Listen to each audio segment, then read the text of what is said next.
reason why we built FAPSCO is to unite the Filipino online professionals industry, to also promote collaboration with each other, and of course, we wanted to help produce skilled online professionals, specialists, and of course, leaders. We've created POPSCO with a vision to become an organization that supports all Filipino online professionals to be successful in their online careers and businesses, regardless of their affiliations. I joined FAPSCO because as an online professional who's working at the comfort of my home, I needed other individual can share with me on this freelancing journey. The reason why we have built the Filipino Online Professional Service Cooperative is to help DICT graduates, aspirant freelancers, and this is also to help them develop, explore, and acquire new skills when it comes to online professional industry. Ang paglambo o kalampusan sa usa ka organisasyon nagadepende sa kalidad sa mga miyembro o mga lideres niini. Ang FAPSCO dili lang adunay maanindot kayo nga advokasya o misyon na matabangan kitang tanang mga online professionals na magkahiusa, mulambo o mutubo kita sa atong pagpanarbaho o pagnegosyo online. FAPSCO for me is a digital opportunity for me to develop and share my skills. I joined FAPSCO as one of the founding members because I knew FAPSCO is going to be backed by other veteran online professionals and freelancers, thereby having an experienced, solid, and passionate founding members that we have today. I joined FAPSCO because the vision of the co-op aligns with my personal vision to provide much-needed support to online professionals nationwide. I joined FAPSCO because the people that I've met have the same values, mission, and vision as mine, and that is to provide assistance, free training, and coaching to those who wants to jumpstart their career as a freelancer. I joined the FAPSCO community because it promotes collaboration instead of competition. I joined FAPSCO because this is a group with a helping hand. I wanted to be part of an organization that would be a pioneer group of individuals who will be working to promote online freelance. It's a great privilege to be part of the first national-based cooperative for online professionals. With a pool of seasoned freelancers, business owners, digital jobs, PH trainers, and trainees in our community, I get to connect with them and grow my network. So joining an organization like FAPSCO helps me develop leadership and digital skills within an environment of my peers. My FAPSCO family is a community that helps you nurture your skills and help you gain the knowledge and the skills that you need. One of the reasons why I joined FAPSCO, it is important for us to have a network of people that could help us in terms of just simple advice. So the reason why I joined FAPSCO is because it was founded by people who I trusted, people who were already established in the industry, and they thought that it was such a great opportunity to be able to work with them. I joined FAPSCO because it's the first national-based cooperative for online-based professionals. So I joined FAPSCO because I love the values, its mission and vision to help more Filipinos. Why I joined FAPSCO? It is all because the values, the mission of FAPSCO really aligned to my values also. I joined the Filipino Online Professionals Cooperative because I wanted our individual reputations to have a collective reputation for excellence. Well, the reason why I joined FAPSCO is to have a community where I can grow as an online professional. The reason why I joined FAPSCO is to give back to the community and be able to help each other. I joined FAPSCO because I want to share my skills and my talent with all online professionals. The reason why I joined FAPSCO is that I don't want to miss the opportunity to join the first cooperative that is created specifically for online freelancers. I joined FAPSCO because I can see that it will help me improve and develop my skills and my personality. I joined FAPSCO because I am very inspired with their achievements and advocacy in promoting and helping Filipino freelancers. Being a member of FAPSCO surely brings a lot of wonderful memories on how I started out with my career. I joined FOPSCO because I want to be a part of this online professional community where I can gain more knowledge, skills, and support from the group. I joined FOPSCO because harmonious FOPSCO family relationship and understanding between business associates that bring me a peace of mind. Why choose FOPSCO? They offer opportunities and trainings for freelancers.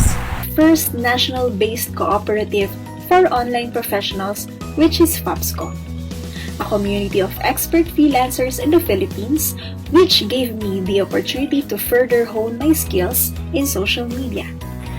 I joined FOPSCO because I believe in the mission, vision, goals, and objectives of the organization to further enhance and develop the industry of online professions and virtual work in the Philippines. I joined FOPSCO because I saw the potential growth is not just reaching one's goals and being successful, but there is camaraderie. So I'm here with FOPSCO, and it is my way of paying it forward to the guidance that I also received when I was a startup.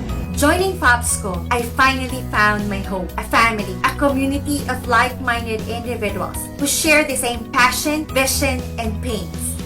I joined FOPSCO because I want to inspire my fellow freelancers to be the best that they can be.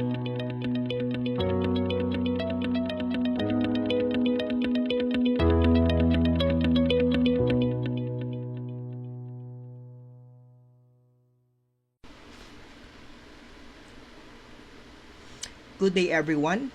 Good day to all the followers, likers, and fans of FOPSCO Academy. Welcome to another series of chatbot marketing. I'm Mark Anthony Portabes and I am the CEO of Brainsoft Technologies. And I hope you will learn something in my discussion in our presentation. And hope you enjoy the show. Okay, so let me begin by presenting to you the outline or what you will expect in the next few slides of my discussion. And yes, so we are going to define just a little bit about AI or chatbot, and we'll discuss its brief history and share to you some great realization on the very importance of having a chatbot or having an automated messaging in your platform, online platform. And yes, statistics, some very important statistics in using chatbot and Facebook users all throughout worldwide, and best practices for using Facebook chatbot, and are going to effectively create our welcome messages, no? Medyo importante kasi, no, na we're going to set correct and formal and an effective welcome messages, no, in crafting our conversation in our chatbot workflow and making your chatbot conversations more engaging, okay, and empathy statements in sales conversations. Okay, so if you will notice in my outline, wala pong nakalagay na technical discussion regarding chatbot, but I believe one of my fellow here in FOPSCO already discussed just a little bit of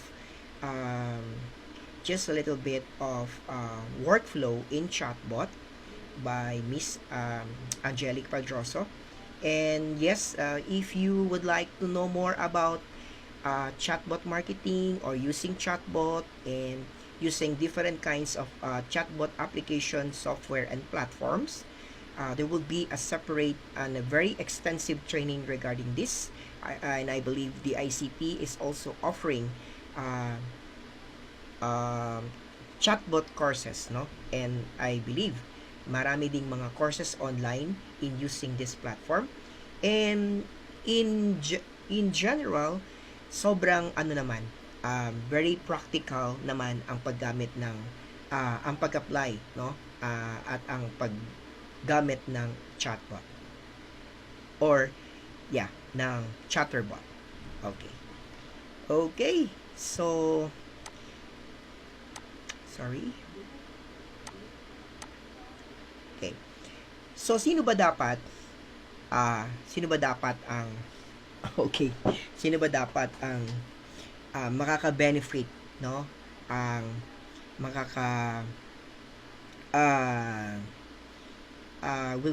will have a great benefit in this discussion, okay, in this lecture, no? So we have here yung online professional freelancer natin, kahit na aspiring freelancers, no, who have problems in their skills. Okay, and also for the general VAs, kasi sometimes, no, I believe all VAs right there, ito isa sa mga pinapagawa ng inyong client, no, kasi very na lang din, no, when they realize that they need chatbot in their platform, no, so ito pinapagawa na rin sa inyo mga VAs, right?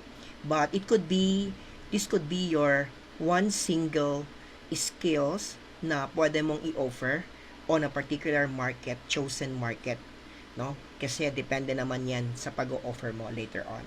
Okay? So this is also applicable, and if you are an MSME or entrepreneurs, you are in the right page. Yes, with online presence, nilagay ko rito, no? So dapat meron kang Facebook page, meron ka na ring website kung meron man, right? Na pwede mong ma-apply itong chatbot. Okay, so yan. Again, welcome. I hope you will learn something in our discussion. Okay, so what is chatbot basically? Okay, chatbot is a computer program that simulates human conversation through voice commands or text or both. Okay, so it could be voice, yes, pwede rin naman. But ang magiging focus natin with this, and ang really kumbaga parang core function ng chatbot is to the use of text chats or chatting to the use of text. Okay? So, yeah, we will later on understand kung bakit, no? Later on my following slides. So, chatbot, short for actually chatterbot, is an artificial intelligence or AI. Okay.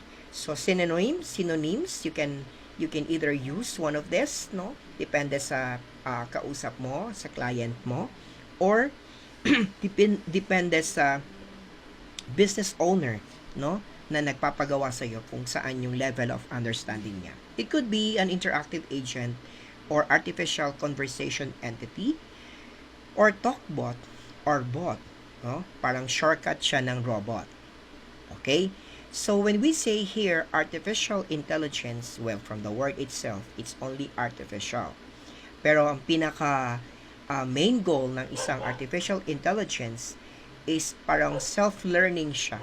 Along the way, natututo si AI, no? Pwede siyang matuto even at the most complex one. Okay. Oops, sorry. Okay. So, yes, human-like conversational AI synonyms. So, either of these you can use, no? Again, sabi ko nga kanina, depende sa pagkakaintindi ng kausap mo, ng client mo, ng customer mo, no? It could be one of this, no? Ito yung other term or other synonyms for chatbot. So, you can call it virtual human, or avatars, or conversational agent. Yeah, you can do that also. You can use that also. You can also use chatbot. So, ito yung medyo informal term, no, ng automated messaging o ng AI, no? AI text messaging, itong chatbot, right? So, you can also use in a formal way like virtual agent or virtual assistant. Okay? And many more, no? Nakalagay naman dito, guys. Okay, yeah, you can screenshot, no? And you can also interchangeably use these terms or synonyms for chatbot. Okay. Okay, so let's try to touch a little bit of the history or timeline of the AI, or later on magiging ano na siya, or later on nowadays what we call chatbot. Okay, so if you will see here sa timeline, no, so ang tagal-tagal na pala niya sa market. Ang tagal na pala niyang na-discover or na-develop, no, since 1950, what we call the Turing test. Okay, so parang dito, no, si Alan Turing proposes a test for machine intelligence. So parang ito na yung naging basis in the later part of the timeline of the year, no, in the years moving forward, no, ito na yung nagiging basis, no, parang yung mga AI na nade-develop here, no, so dumadaan sa tinatawag nating Turing test.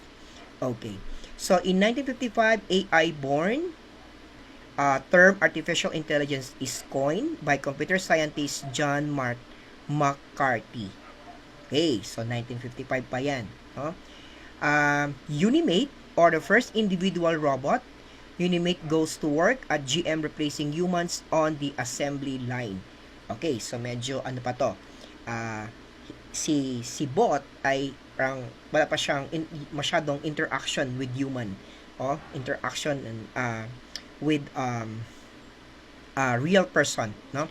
So I mean in terms of chatting, in terms of voice, no? So Eliza, no, pioneering chatbot developed by Joseph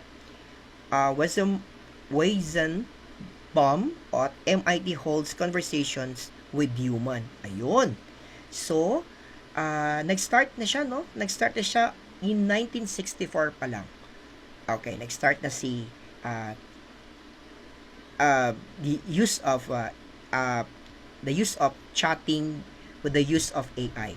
So 1964 pa lang siya. And then 1966, the first electronic person from Stanford, Shiki, is a general purpose mobile robot that reasons about its own actions. Okay. And then AI Winter in 1997, Deep Blue. Ito yung chess na ginawa nung 1997 na kumalaban sa worldwide champion nating si Garry Kasparov. I remember this one, no? Parang na ano talaga siya. Na i-news talaga siya, no? Na ayun nga, nakapag-develop sila ng AI, no? Ng isang AI chess na lumaban kay Garry, no? So ito in-adapt na rin ng Microsoft, kaya makikita natin, no, sa games ng OS natin, ng Windows natin, may chess. No? That's AI. Example of AI. And Kismet in 1998, Aibo in 1999, Roomba in 2002, Siri. Ayan. So some of you here familiar kay Siri, no? It's a voice AI, no, sa mga iPhone na cellphone. Tama ba? Yes. Siri, iPhone. Okay. Yes, sa iPhone nga, it's Apple integrates Siri. Yeah. And then 2011, Watson, IBM's questions answering computer, Watson wins first prize. Yan. So, if you can see, no, all throughout the years, nag-evolve talaga siya. No? Patuloy siyang nagde-develop, no? Yung ating AI, no? Ayan. So, Eugene, in 2014, sabi dito, passes the Turing test with a third of judges believing Eugene is human. Imagine, right? So, si Eugene, nakapasa sa Turing test, and then, parang, kapani-paniwala talagang isa siyang human, real person. Okay? Yeah. So, Alexa from Amazon, Okay? Para siyang si Siri, isa siyang gadget, no, that will help you go throughout the shopping and search the internet, etc. No, ang pangalan niya and developed by Amazon si Alexa. And Tay in 2016 by Microsoft, chatbot by Microsoft, and AlphaGo in 2017 by Google naman. Okay. So ayan, no? So ito makikita natin, no, ang AI timeline, no? So kung tutuusin pala, matagal na pala siya, no? So since 1950 pa nag-start and up to now, ayan, sobrang tawag dito, sobrang nag-evolve, no, ang AI natin at ang ating chatbot, no, at naging chatbot na rin nowadays. Okay, so use bots or chatbots to boost your business. Okay, so here, no, we can see, I will share to you kung gaano ba siya nakakatulong, no, to boost your business sa mga entrepreneurs natin dyan, and ano yung pwede nating maitulong as freelancer sa ating mga future client or sa ating siniserve na market. Okay, so number 1, they save you time. Okay, so it answers the frequently asked questions and also cater booking consultations. So ayun, no, yung mga paulit-ulit na tanong, no, although hindi naman siguro kasalanan ng ating mga client, no, ating mga visitors na paulit-ulit yung tanong, kasi might be magkakaiba din naman sila kung sino man yung mga visitors natin. So well, the very basic questions and the very popular questions, you can actually set that using chatbot. Okay? So that yung real person na pwedeng sumagot dun sa mga FAQ, hindi naman siya magiging ngarag o hindi naman siya yung mga magiging haggard na siya ng kakasagot ng pare-pareho lang naman na tanong. Okay. You can also use chatbot in booking consultations. Okay. So when you have a clinic, so magbo-book ng consultations, magbo-book ng appointment, yes, you can use chatbot, no? You can use chatbot. Chatbot has that kind of capability na, no? Booking consultations. It can also generate leads. Nakalagay dito, guys, more leads. Why more? Kasi siya unstoppable, no? So after the conversational process or at the beginning of your conversational process, you can actually get the leads na, no? Or else hindi magko-continue conversations kapag hindi nagbigay ng lead details yung inyong prospect or yung visitors. So minsan yun yung mga nagiging style, no? So at first pa lang, no, people or visitors will really try to provide, no, their contact details, no, as part of your lead strategy, kasi nga hindi magpupush yung conversations pag hindi nila ginawa yon. Okay, so after that, later on, inside the back end of your chatbot software or platform, no, you can create a subscribers list. So once they interact with your bot, kung anumang pangalan, kung sino man yun siya at anong pangalan niya, no, automatically masasave na, no, you will automatically create a subscribers list. Andun na yung mga names nila, no, and with their accounts na rin, Facebook account, no, since we are really focusing on Facebook Messenger app, no, so andun na siya na pwede mo na siyang magamit later on in doing your chat marketing or in doing your marketing pa. Kung ano man yung marketing effort na ina-apply mo sa business mo. It can also handle sales. So, yes, after the booking consultations, no, pwede silang mag-advance payment para mas ma-priority sila, no, ma-priority sila at ma-reserve talaga yung kanilang seat. Kung clinic man yan, kung hotel man yan, or events man yan, no? So they could actually send their payment, or your bot can actually handles yung pag-process ng kanilang ng purchasing doon mismo sa conversation. Okay?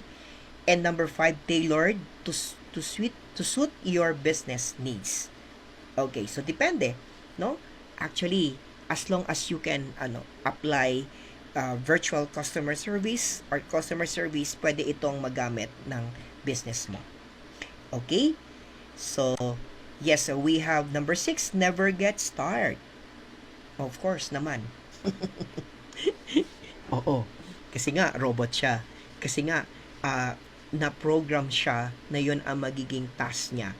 So, your bot will never get tired. It will answer your queries. It will provide you a solution or answers to your queries, and even process your booking, process your purchasing, no, from time to time. Yung yung dire-diretso siya. Gagawin niya ulit. Okay? It's 24/7, 365 days, and no rest. Brand agent. Brand agent is another term or synonyms for chatbots or automated messaging. Okay? Yeah. Next. So, yes, I have here, I would like to share to you a scenario, no? So, here, chatbot, they actually got our backs, no? So, consider this scenario and try to picture this. Sunday, 2 a.m., okay? And all of your company's marketers and sales reps are sound asleep. Siyempre naman. So, Sunday, kailangan matulog, kailangan mag-rest din, no? Okay. Kahit nga ang mga seller sa Lazada, minsan wala naman talaga din silang operation during Sundays, or after 5 wala na rin silang parang yung mga sales reps and marketers nila naka-off na because they need to rest naman din, right? So an executive from a $1 billion firm, let's consider it's a $1 billion firm, is on your company's website or Facebook page. Ayan. So hindi natin alam, no? Even the owner, the marketers, and the sales rep, hindi alam na may nag-visit sa Facebook page or sa website. Okay. So, she starts on the homepage, company's homepage, company's pricing page, and etc. Kung saan man siya pupunta, kung ano man yung hinahanap niya. She leaves your website or Facebook page. She doesn't fill out a form, okay, as part of your lead magnet, okay? She doesn't interact with anyone at your company. Okay, so ito yung isang scenario, right? Okay, your marketers and salespeople have no clue. Executive from a $1 billion firm have even been on your company's website, or Facebook page. Of course, mga tulog eh. Okay, mga naka-rest mode. Wala nakakaalam. Okay? Yeah. Okay. Another scenario. Slightly different scenario. Right? So, Sunday ulit, 2 a.m. And, yeah, naka-rest mode ang mga marketers. And an executive from a $1 billion firm is on your company's website. Okay? And starts on the homepage, company pricing, etc. And this time, she clicks or a message pop up in the corner of the screen. Okay, so nakita niyo doon sa Facebook page, send us a message. Basically, kapag meron siyang gusto pang malaman, that particular client or visitors, he or she will going to click, no, para makapag-expound pa siya ng another information on your product or services na ino-offer mo. Okay, so the conversation goes this way. Hey there, thanks for stopping by. I'm here to help. What brought you here to check out our product? Okay, so in your website may nag-pop up, no? Okay, in your Facebook page, upon clicking yung send message, yan, and get started, may nakalagay na get started, guys, no? By the way, you will notice na may chatbot na naka-install sa isang Facebook page kapag may nakalagay na button like Get Started. Okay, so when you click on that button, the conversations will now start. Your bot will now going to converse with your visitors. Okay, so sabi ni visitor o nung billion-dollar executive, no, from a billion-dollar firm, "Hi, is your product okay with manufacturing company?" Sabi ni bot, "Got it. We can help you with that. There are hundreds of companies using our product for that same reason. Would you like to set up a demo with a human?" Okay, so you can learn more. Naka-close open parenthesis itong human, guys, no? So later on the strategies and techniques, no, and some best practices, I will share it. We will discuss this thing. This naka-close open parenthesis na to. Huh? Okay. So, yes, sabi ni executive ng isang billion-dollar firm, yes please. Okay. So, okay. Last step, what email address should I send the calendar invite to? Okay. Yes. So again, so dito na, no? Dito pa lang, no? Because interested si client or si visitor for your product, magsiset ka ng appointment, no? Magbibigay ka ng calendar sa kanya kung saan siya available para meron siya makausap na real human person or real human agent. So calendar appears in the conversation window with all the available time slots highlighted. Okay, this could be your strategy, and she's able to schedule a demo for the very next day. No problem, because it's already Sunday, tomorrow back to work na naman. Okay, but before that, you are going to get he or her email address. So ayan, lead. So, kinuha mo na yung contact details niya. That's part of your lead strategist. Meron ka ng contact details, meron ka pang name niya, or even, depende, no? Depende kung saang location, you can get the number, your contact number then. No? Pwede rin naman. Depende kung gusto niya din naman niyang ibigay. No? But, since he or she is interested, i-volunteer din naman niyang ibigay yan for sure. Okay? Yan.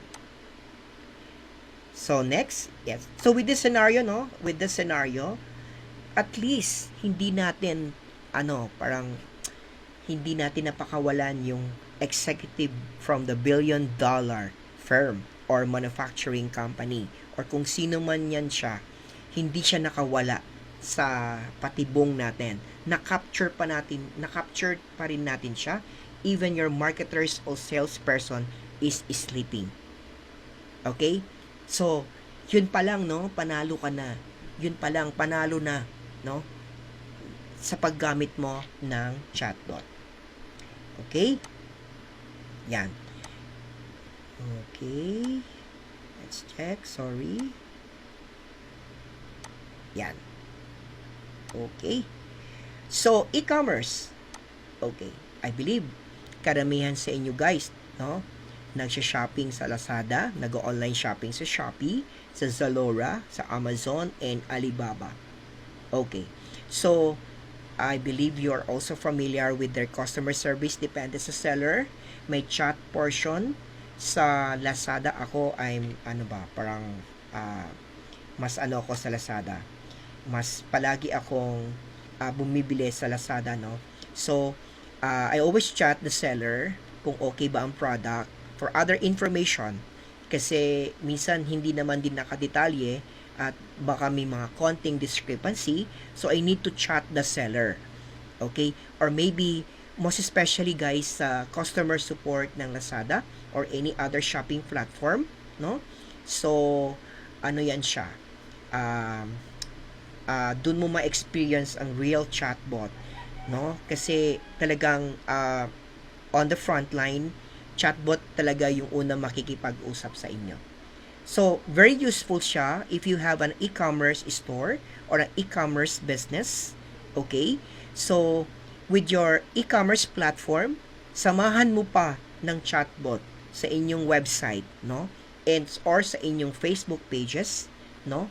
And this will really help you boost your sales. Okay, by the way, guys, you can also install or apply chatbot in your website, no? But our focus in our discussion is only on Facebook pages. Okay? So, but in Brainsoft, no? We also cater chatbot, okay, automated messaging in your website, actually, no? Hindi lang naman sa Facebook page, but for the sake of our discussion lang, no, for tonight and for today, no, it is only limited on Facebook pages. Okay? Yan. Sige.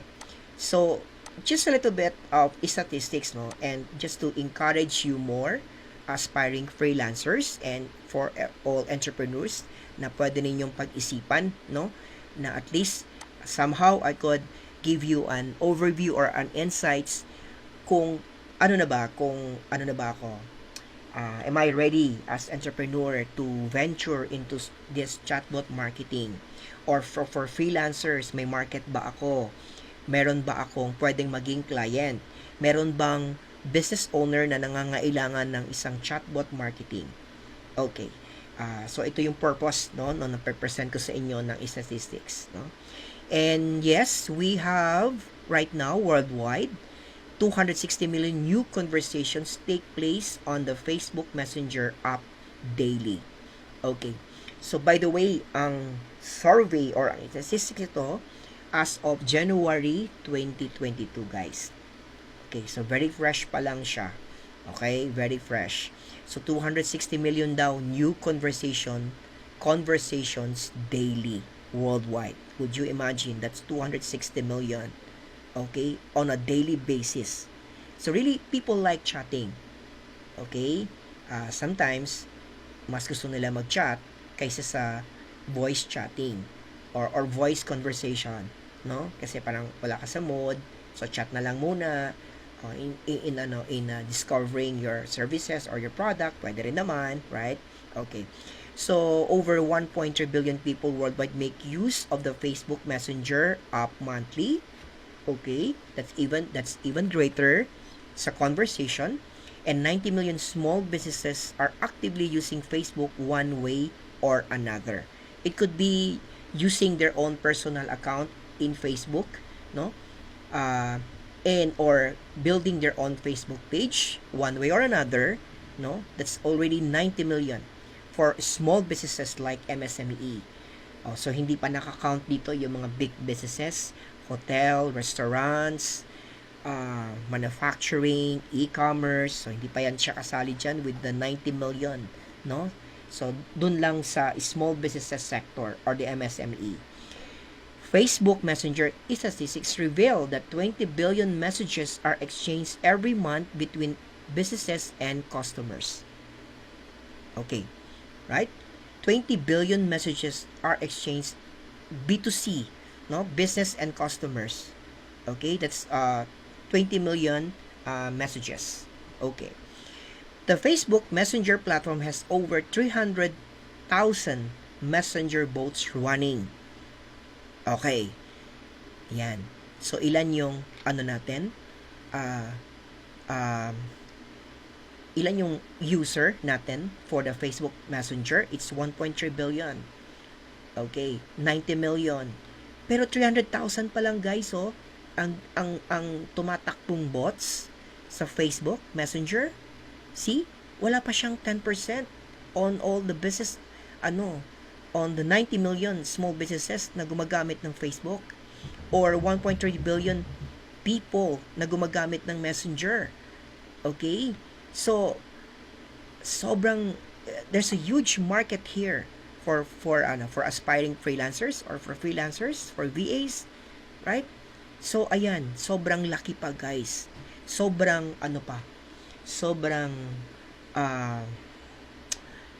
sobrang fresh pa ng market natin for chatbot marketing. Okay. And sa iOS store, hindi pa kasama sa statistics ang Android users. All-time second most downloaded app ang Facebook Messenger. all-time second most downloaded app. Okay? Really, it's a big manifestation na talagang people like chatting, people like conversing, no, with your brand before they buy, before they will opt in into your services. They would really love to chat.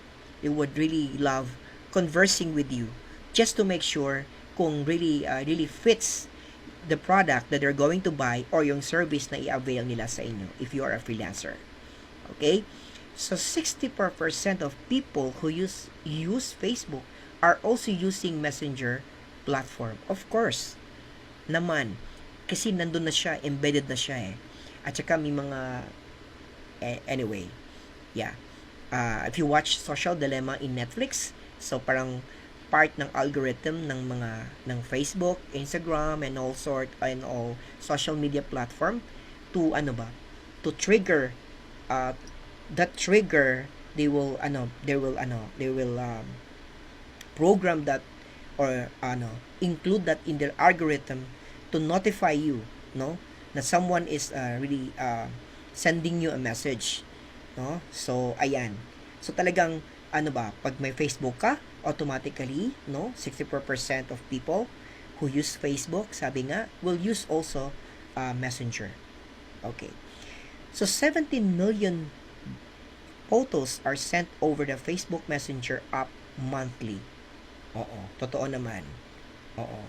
Ito minsan ginagamit ito, no, sa family affairs o kaya may mga sesend kang mga documents, and mas dumami pa yung gamit ng Messenger platform ng Facebook nung nagkaroon ng pandemic right now, because if you would see yung mga online classes natin from elementary, high school to college, no? So majority of them, I believe all of them are using this group chat facility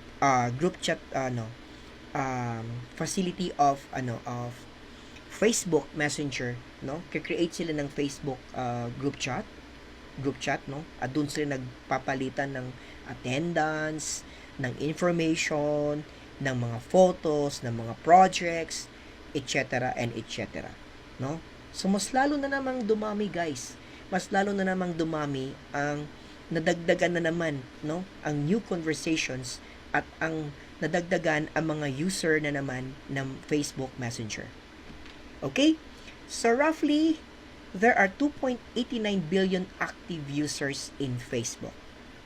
So I believe chinek ko kanina ang population natin, nakalimutan ko, sorry, parang less than 10 billion, no? So, and yet we have 10.89 billion active users. Please correct me, no, with the worldwide population, if I'm correct or wrong, no? Sorry for that. And most frequently used messaging platforms ang Facebook Messenger. Totoo naman. So, when we have relatives abroad, okay, so ayun, ano agad ang naiisip for communication? It's Facebook Messenger. It's Messenger. Kasi meron din naman siyang video call. So you can see your kamag-anak or relatives or friends or office mate, no? Even sa mga MSME, ito na rin ang ginagamit na platform for their business, for their businesses, exchanging of sales, mga online sellers, and etc. Okay. So, if this is for the freelancers, no? Guys, sobrang laki ng market. If you have a problem with your skills, no? And yet, at tapos, nadagdagan pa ng chatbot for Instagram. Okay? So, pwede mo nang i-automate ang messaging mo sa Instagram. Eh di mas lalo na namang lumaki ang opportunity, no? So, if those freelancers outside there or listening right now, if you have problem with your skills, try to invest learning in doing chatbot marketing, guys. Actually, if you love conversing, if you have that creativity, no? And by the way, mag-share naman ako ng mga tips and best practices. You can try to consider learning chatbot, no? Kasi kung tutuusin, meron naman siyang builder na pwede niya kayong i-assist, no? Jelly Pedroso, shinare niya na to sa sa presentation niya. So try to search na lang sa Facebook page, no? Yeah. Pwede siyang self-learn. Okay? Pwede niyo siyang ma-self-learn at you can try to yourself na lang at sa inyong business o sa inyong client. Okay? Yeah. So, let's try to discuss the 4 best practices for using Facebook chatbots. Okay, so number 1, use conversational language. Use clear, natural language that's easy for customers to understand and follow. Okay, so ito medyo challenging sa inyong mga chatbot developer o sa inyong chatbot marketer, no? So challenge kasi you need to try to understand and research on your visitors or your client, and you will really try to craft and use clear and natural language, no, na mas madaling maintindihan ng inyong mga customers and masundan, right? And of course, you are going to avoid jargon and slang terms and yung mga abbreviations at saka yung mga slang terms, no, as customers may not know what certain words means. Okay, may mga iba kasi, guys, may mga iba kasing later on visitors kayo na foreigner or hindi nakabilong sa inyong location, right? If you are an online seller or meron kang services na may jurisdictional yung inyong services, so pwedeng hindi nila maintindihan if it's a jargon or if it's a slang term. Okay? Para bang tipong what an example of slang terms, para bang sana all, ayan. Tayo lang makakainin ng mga sana all na yan, no? So try to avoid that slang terms, right? So vary responses. Okay, so wag pa ulit-ulit na okay, wag naman yung okay, yes, no, right? So pwede mong sabihin din naman, no, yung example natin dito, no, right? Sounds good, awesome, that will be great. Okay, instead of saying just simply yes or no, that will be great. I'm sorry but that is not possible. So mga ganyan, instead of saying just no, no, so pero medyo may pagka-polite naman, no. So yun yung yung mga possible, no, best practices, no, as part ng conversational natural language, right? Okay.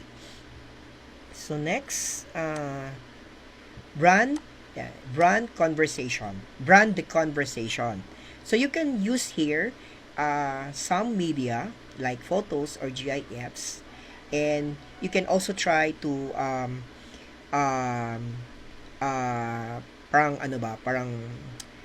create your recognizable colors and logos and images. Now this will be tagged as your brand, no? So parang mas yung retention kasi ng client or ng ng customer mo or ng visitors mo, mas malaki yung chance ng retention kapag ka naka-branding yung conversation mo, and as a way, no, pwede kang gumamit ng mga photos and GIFs, no. This will also set the mood, no. This will also set the mood of your conversation with your visitors. Okay? Yeah. Sige. Number 3, always allow customers to connect with a real person. Okay. So set your bot to automatically provide a contact option that connects customers with a real person. Keep that option available throughout the bot workflow. Even if customers never need to escalate to an agent. Yan. So meron tayong parang study, no? A Harvard study showed that simply having that option reduces anxiety and frustration. Okay. So ako, as an experience, no, as a parang uh, experience ko mismo when dealing with a bot, no? So, sometimes, talagang, syempre, na ako very familiar na ako if I'm talking with a bot or if I'm talking with a real person. Sometimes, totoo talaga na it's a little bit frustrating na I really wanted to talk to a live agent or a live brand agent, no? Kasi ayoko nang kumausap ng bot, no? Pero wala akong option doon.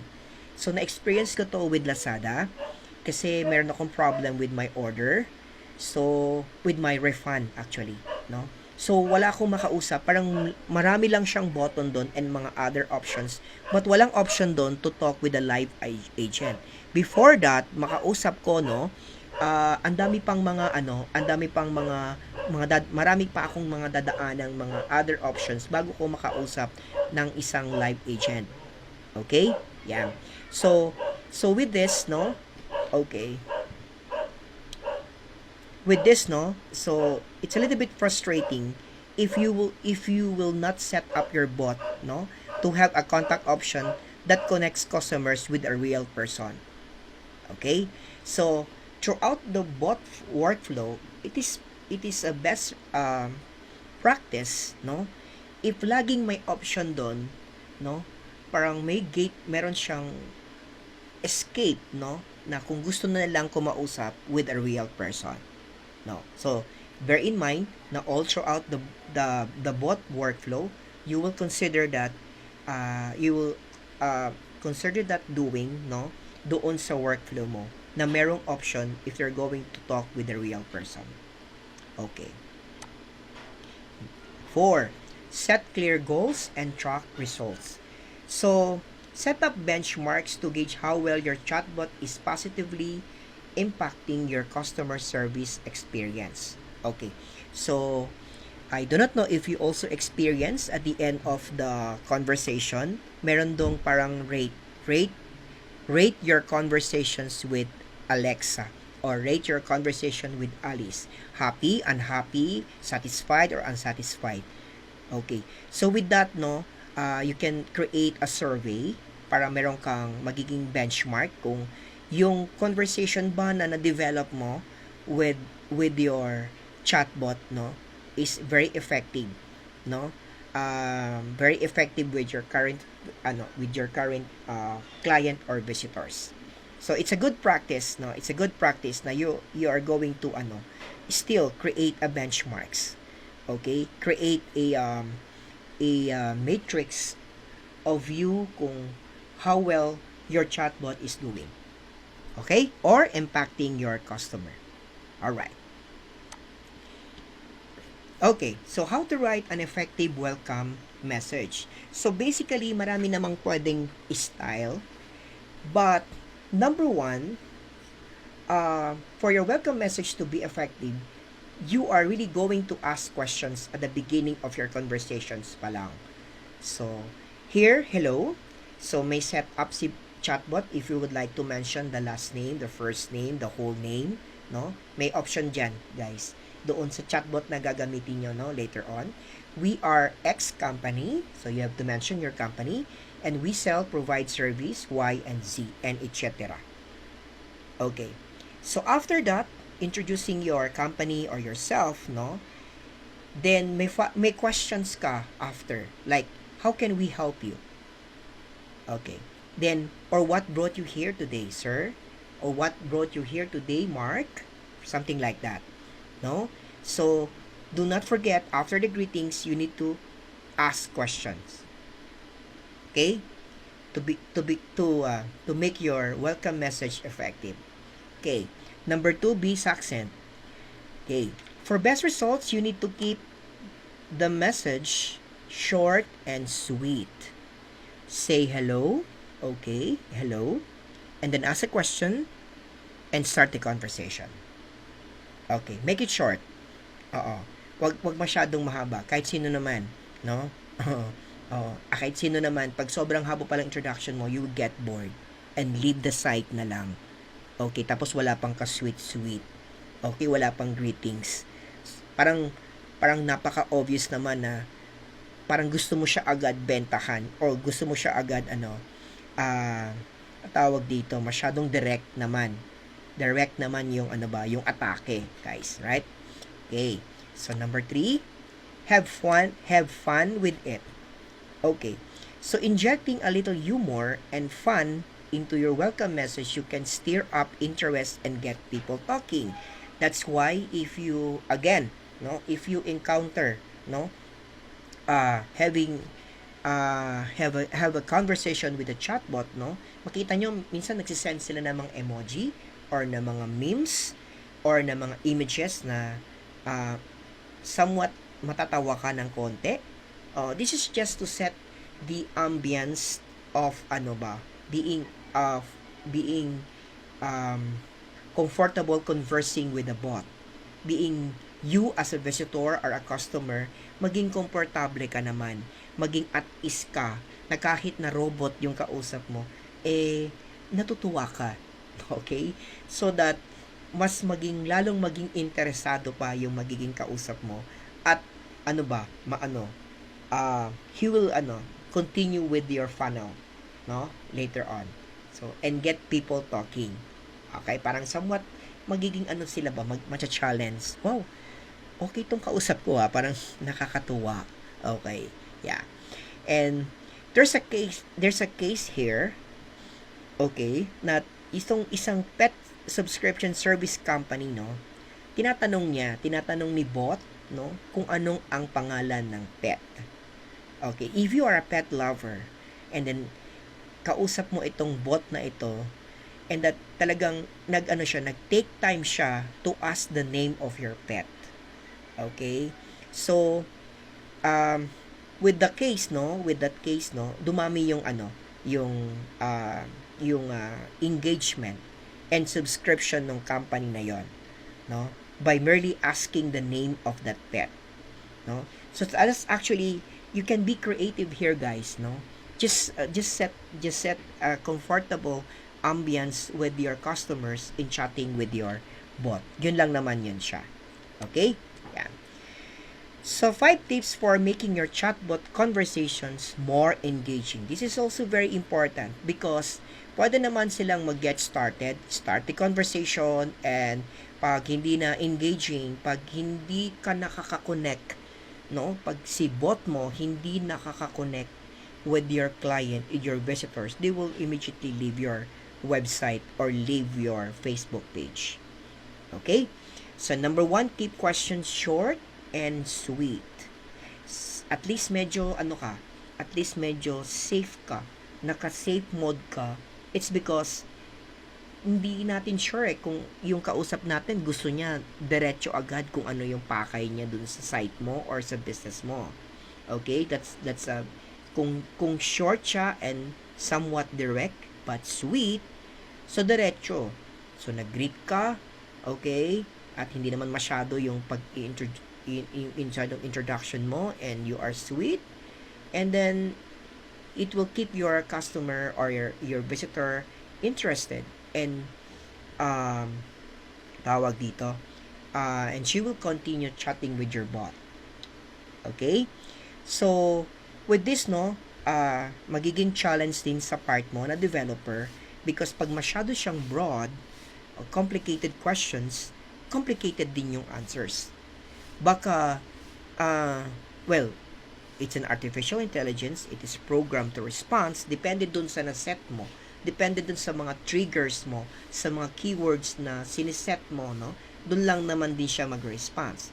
And pag masyadong complicated yung mga questions, wala ka pang sinet na button, you will also come up with a complicated answers.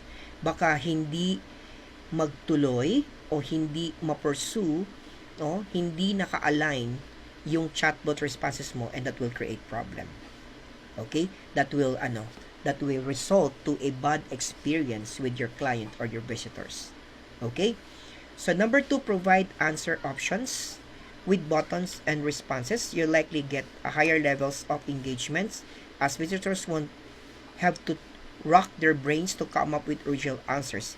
Yes, this is also very important, that you will provide choices in a button format doon sa conversation mo so that yung client mo o yung visitors mo o yung customers mo, hindi na siya mag-iisip kung ano ba yung sasagot niya. Is it yes or no?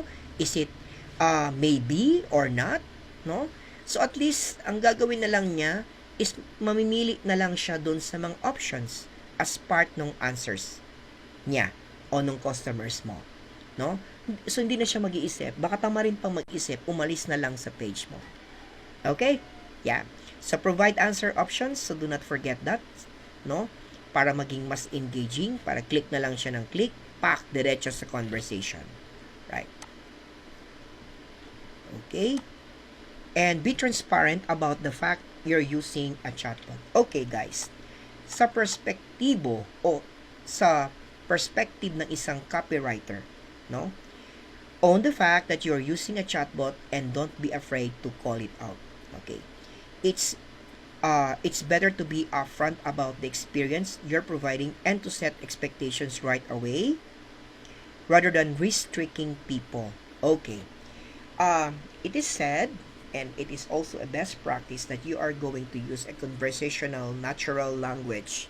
Feel that a particular visitor or a customer is really conversing with a real person.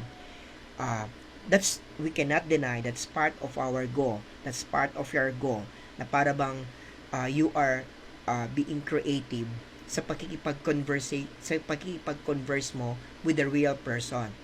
Para bang feel nung customer mo na ang kausap niya is a real person. Okay. But please do not be afraid to call it out. Sabi nga dito. Okay.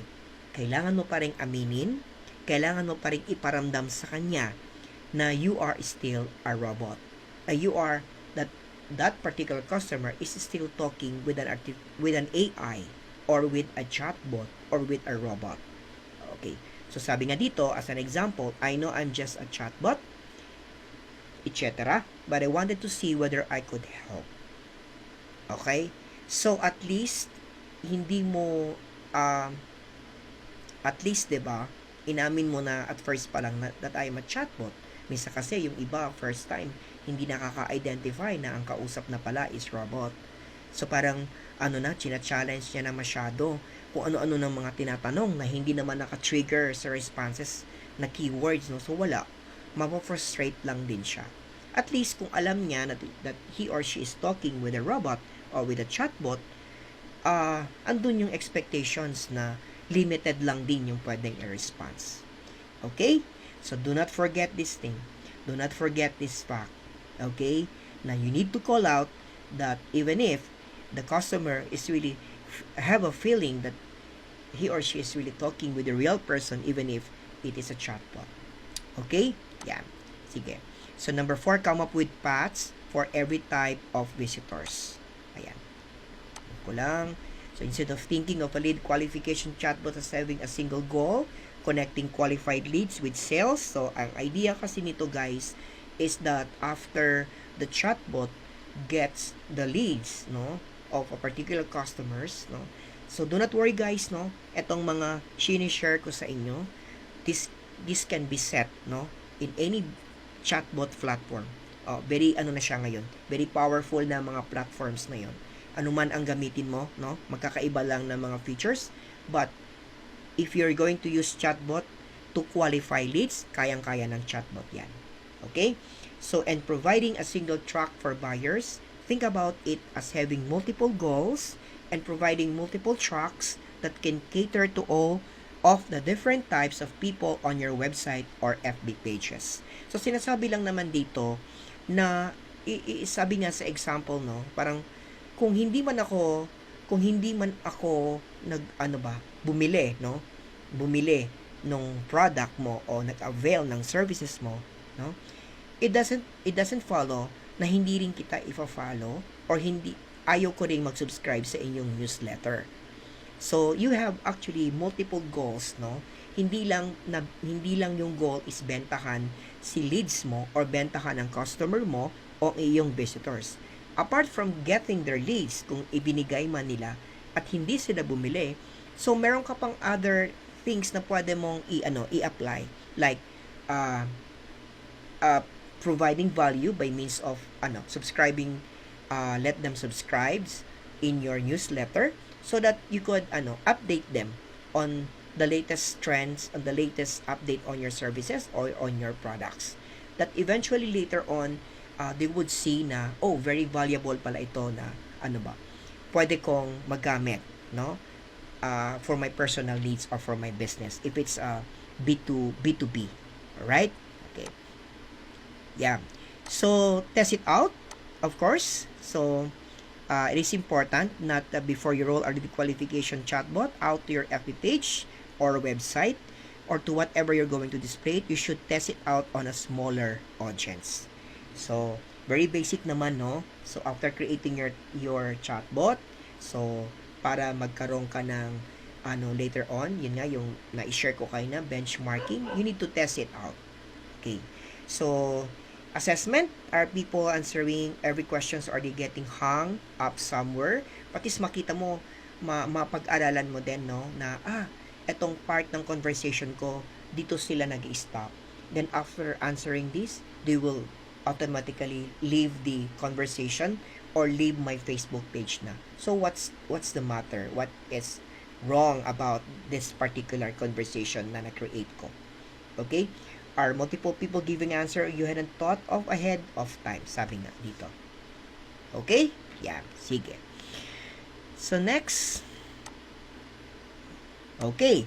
So, these are 10 empathy statements in sales conversation. So, you can also use this, no, and create a triggered or create a keywords, no, later on sa chatbot mo, no, or you can use this, no, sa live as pwede itong gamitin ng mga live agent, live sales agent mo, no, itong mga 10 empathy statements mo in sales conversation, no. So, there is a psychology behind this na if you empathize with them, at least you are going to have a longer connection with your customer. Para bang, syempre, diba, parang if you understand, if you let them feel na you understand this kind of situation, maybe they would really be able to you will be able to convince them, no, to avail of your service or your product to help solve their problem, no, their current problem. So, number 1, so if I'm hearing you correctly, you're having this problem, insert the problem, while trying to achieve this outcome. Yan. So, pwede yan. No? Pwede mong gamitin yan na part of statement. Guys, you can screenshot it naman. No? So, ibaba ko lang ng konti itong video ko para makita. Yan. So, you can screenshot and try to apply this in your bot. And also you can also try to use this with your sales agent if you are entrepreneur. Okay. So, thanks for letting me have some of your time today. Yan. So, ending na yan. Mention mo yung name. Very important na you're going to mention your name. Their name. Thanks for telling me more about the problem that you have. Okay. How are we doing so far? Am I answering all of your questions? Just confirming, no? Para bang kino-confirm mo kung okay ka lang ba? Nasasagot ka ba gusto mo? Maybe you could answer yes or no. No? So, here you can support this question with a button, yung sinasabi ko kanina na as an option, no, may option sila to answer, no, para at least hindi na sila mag-isip kung ano ba sasagot ko, yes or no or maybe, right? Can I make suggestion? Okay, I'd love to dig into this a bit more. Mind if I ask a few more question? Kasi baka ayaw na niya baka ayaw na niyang mag-go through pa or magbigay pa ng ayaw niya nang sumagot pa ng mga questions mo, right? So, you're now going to confirm if he or she is still willing to receive more questions. I can definitely answer those questions for you, but please stop me at any time. Ayan. Very polite, no? Okay, kasi baka for that particular customers or visitors, irrelevant na yung mga tanong mo. So, at least you are ahead of time informing them na please stop me kung nonsense na yung sinasabi ko. Is it okay if we review everything we've covered so far? Okay, so maganda din, no? Magandang empathy statements din para at least kung if you miss something along the conversation, at least pwede kang makapag-fill in. Okay. How is your current solution working for you right now? Okay, so pwedeng follow-up questions so later on after your conversation, after availing your service or your product later on, no? So would you mind telling me more about your pain point or interesting challenges? Okay, so pwede rin yan siya. Okay, I think this is the second to the last slides. Ayan. So, ayan. So, if you have any questions, guys, so you can just put your questions in the comments, and then we would love hearing those and really try to do our best to answer those after this live presentation. Okay? Yeah. So, okay, so this is the end of my presentation. So for to give credits for all the references that I made in doing these slides, these are those among my references. And yeah, yes, the last slides. And yes, okay, thank you for sharing your time. Thank you for your time, and I hope you learned something from my presentation, and you learn from our discussion here in FAPSCO Academy. So you can contact me, no, kung may mga questions man, if you need some kind of assistance, and most especially in in creating your virtual concierge in the hotel and beach resort market, no, because right now I'm catering the hotel and beach resort industry, no, in building their customer service, virtual customer service, or their virtual concierge, no, both in their website and in their Facebook pages. Okay, so thank you so much for your time. Thank you for your for having with me, and for allowing me for FAPSCO for giving me this chance and opportunity to share to you, no, chatbot marketing or virtual concierge using automated messaging. Okay, thank you so much. Bye bye. I hope that here we will all grow together. We grow together.